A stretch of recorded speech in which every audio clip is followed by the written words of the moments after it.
Yun yung mga master, yung ating dala ngayon na pangati ay walang iba kundi si Magong master, yung ating bagong pangati. Ito yung huli ni Mayahin na bilis lumapit. Kaya ito na ano na siya, naging pangati na natin. Bilis silang naging pangati. May huli na yan isa master.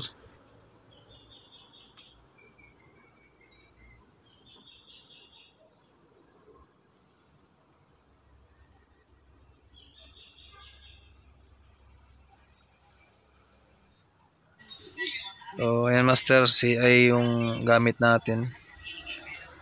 Yun nga, set up muna tayo ng CI.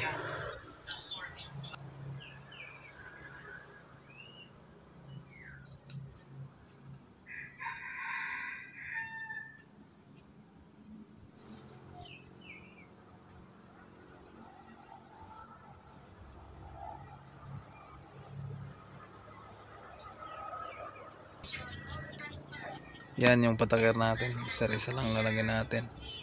Samantala lang. Try lang natin. Pero gusto ko talagang hindi lagyan ng patakir yung ating Magong para maging ma-stress siya sa pagpalapit ng alpas.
So ayan mga master, bilis lang yan lumapit sa ating pangati na si Magong.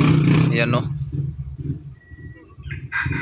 Ayan, ang ganda pa naman ang tilawag yan master. Ganda gawin pangati. Parang tagpas yung tilawag niya.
Mga master, tapang ng alpas kaso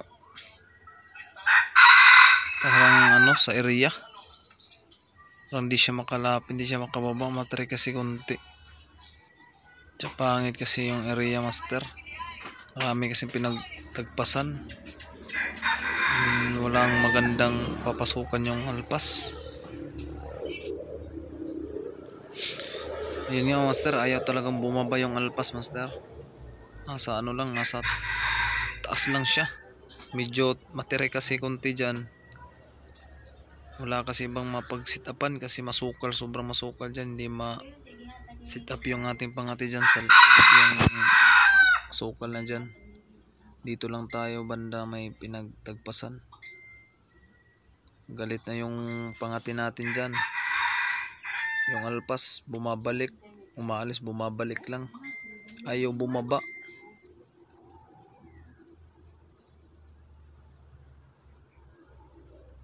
Yan, kita nyo yung ating pangati na si Manggong Master. Oh. Galit na siya sa alpas. Ayaw kasi dumikit. Yan o. Talagang sabik. Talagang gusto talaga niyang puntahan yung alpas master. Gabi talaga si Manggong. Napakatapang na. Yan.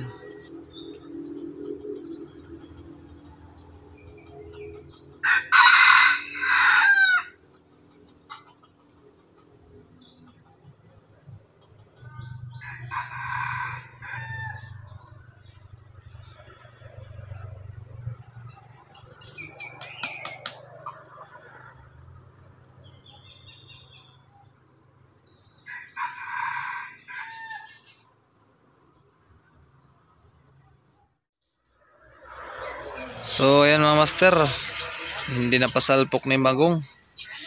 Alanganin bumaba yung alpas.